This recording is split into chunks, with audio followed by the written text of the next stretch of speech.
जय हिंद। देखिए, सऊदी अरब ने एक अपना कानून को खत्म किया जिसका नाम है कफाला कानून। इससे भारत को बहुत ज़्यादा फायदा मिलने वाला है। और अभी हाल ही में फिलीपींस ने भारत से कोस्टल रडार को लिया। इन दोनों को समझते हैं। देखिए, भारत से हर साल लाखों मजदूर काम करने के लिए जो वर्कर्स होते हैं वो सऊदी अरब जाते हैं। सऊदी अरब के अलावा अन्य देशों में भी जाते हैं, ओमान, कतर, बहरीन, यूएई, यानी ये मिडिल ईस्ट में जाते हैं। खास करके वो गल्फ कंट्री में जाते हैं।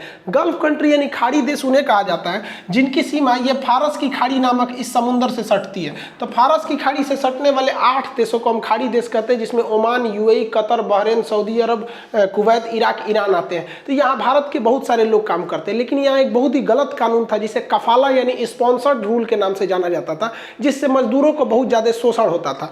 ये कफाला कानून क्या कहता था कि अगर आपको सऊदी अरब में जाना है काम करने के लिए तो आप डायरेक्ट नहीं जाएंगे, बल्कि वहाँ किसी कंपनी से आपका एक समझौता होगा।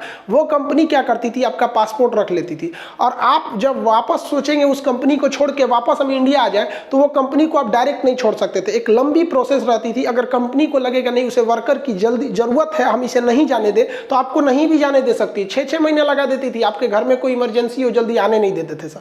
तो पहला एक ये दिक्कत था। और सबसे बड़ा जो दिक्कत था कफाला कानून के तहत कि वहां पे शोषण होता था मजदूरों का। मान लीजिए कि कोई वर्कर इंडिया से गया है, इस कंपनी में काम कर रहा है और इसे 30,000 सैलरी दी जा रही है, लेकिन इसी को छुट्टी के टाइम पे ये घूमने गया तो पता चला कि यहाँ से 5 किलोमीटर दूर एक कोई और कंपनी है, वहां इसे 30,000 के बदले सेम काम की 50,000 रुपये सैलरी दी जाएगी। तो अगर ये कंपनी वाला, ये वर्कर जो इंडिया से यहाँ गया है, यहाँ रिज्वाइन देता है और उस कंपनी में ज्वाइन कर लेता है, तो पुलिस इसे कफाला कानून के तहत पकड़ के जेल में डाल देगी। आप नहीं चेंज कर सकते थे।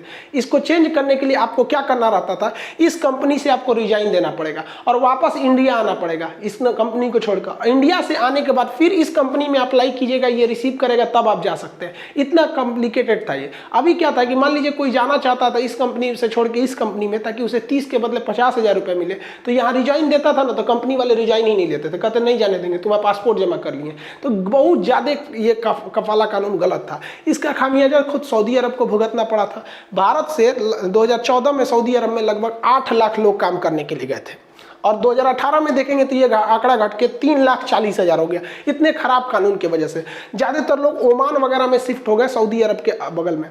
तो इस कानून को सऊदी अरब ने ख़त्म कर दिया, कहा कि ये 2021 में ये कानून ख़त्म हो जाएगा। अब भारत के लोग जो काम कर रहे हैं, अगर वो कंपनी है, ये कंपनी में उनके साथ सैलरी अच्छी नहीं मिल रही है, मेडिकल फैसिलिटी अच्छा नहीं है, व्यवहार अच्छा नहीं हो रहा है, तो उन्हें लगता है कि नहीं कोई और कानून है, कोई और कंपनी है जो दूसरे स्टेट में है, यानी सऊदी अरब में ही है, कहीं और भी कोई कंपनी है, तो वहाँ बात करें।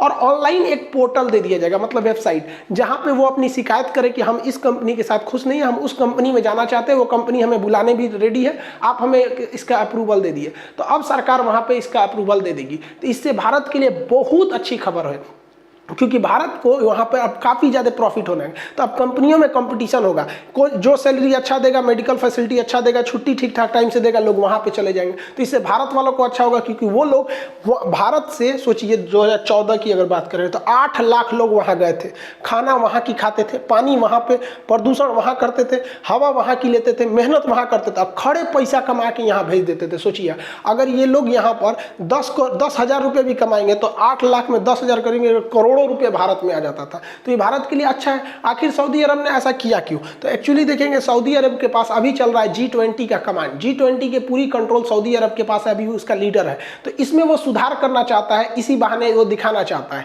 हालांकि इसमें तो सुषमा स्वराज जब विदेश मंत्री थी तभी उन्होंने कहा था कि ये कफाला कानून भारत के लिए अच्छा नहीं है, लेकिन फाइनली सऊदी अरब ने अपने लेबर मिनिस्ट्री को कह के इस आदेश को सुधरवा लिया है। इसके पीछे जो सबसे बड़ा कारण है वो कोरोना है। देखिए, कोरोना ने सऊदी अरब को दिखा दिया कि पेट्रोलियम के भरोसे बैठेंगे ना तो बर्बाद हो जाएंगे। तो कोरोना की वजह से पेट्रोलियम का डिमांड घटा, तो सऊदी अरब, रूस की अर्थव्यवस्था गिरी। तो सऊदी अरब को लग गया कि नहीं, हमें संभलना है। तो सऊदी अरब ने एक मिशन 2030 बनाया, यानी 2030 तक सऊदी अरब को अपने पेट्रोलियम पर निर्भरता को हटाना है।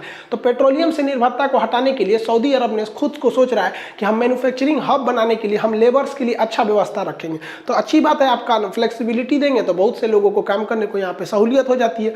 तो इससे तो भारत को बहुत अच्छा होगा कि अब बहुत सारे कंपनी वाले जा सकते हैं। सबसे बड़ा फायदा क्या होगा कि सऊदी अरब जो है ना मिडिल ईस्ट में एक लीडर है। अगर किसी कानून को सुधार सऊदी अरब करता है ना तो जेन्युइन समझिए कि इसके अगल बगल वाले भी सुधार करेंगे ही। इसके बगल में है यूएई तो बहुत तेजी से सुधार कर रहा है। यूएई जो है अभी हाल ही में देखेंगे तो उसने इस्लामिक कानून में भी सुधार कर दिया। उसने अपने यहाँ मतलब नियम बना दिया कि 21 साल से ऊपर के अगर कोई आदमी है तो वो शादी से पहले लिव इन रिलेशन में भी रह सकता था, वरना यहाँ पर इस्लामिक कानून बहुत खतरनाक लग रहा था। तो इन सब को समझ में आ गया है कि भाई हमें अब देश की अर्थव्यवस्था को बचाना है, तो ये लोग बहुत तेजी से रिफॉर्म ला रहे हैं। अगर इसके कंपैरिजन में अगर आप भारत को देखेंगे तो भारत में बहुत तेजी से कोई रिफॉर्म नहीं आया है। थोड़ा सा एमएसएमईज को बढ़ावा दिया गया था। एमएसएमईज क्या है आपको नहीं पता तो डिस्क्रिप्शन में उसका लिंक दे देंगे, पूरा डिटेल से बताए हुए एमएसएमई क्या होता है उसको देख लेंगे आप लोग। तो उसमें थोड़ा सा छूट दिया गया था।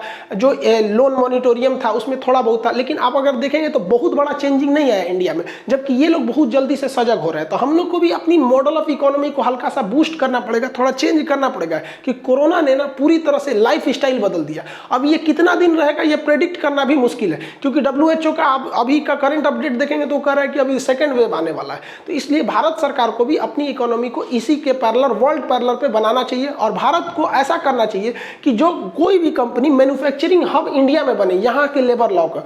हालांकि इस फील्ड में हम लोग चाइना को बहुत बड़ा टक्कर देते हैं। चाइना सोचता है कि भारत की इस इकोनॉमी को कैसे भी गिरा दें, यहाँ भारत का पकड़ है, लेकिन यहाँ पे चाइना सक्सेस नहीं हो पाता है, जिसके दो वजह है। चाइना में इंग्लिश बहुत कम लोग बोल पाते हैं, और चाइनीज भाषा ऐसा है कि लोग थोड़ा बहुत भी नहीं जान पाते हैं कि सोच रहा बोल क्या रहा है। तो चाइनीज यहाँ आते हैं ऊँचा ऊँचा करता है, समझे में नहीं आता है। अरे वहाँ के बड़े बड़े, अरे वहाँ के विदेश मंत्री को इंग्लिश बोलने नहीं आता है, डिफेंस मिनिस्ट्री को नहीं आता है। और हमारे यहाँ तो टूटी फूटी इंग्लिश तो कमों में सब लोग बोल लेते हैं, और CBSE वालों का पूछना ही क्या है, इंग्लिश से बोलबे करता है।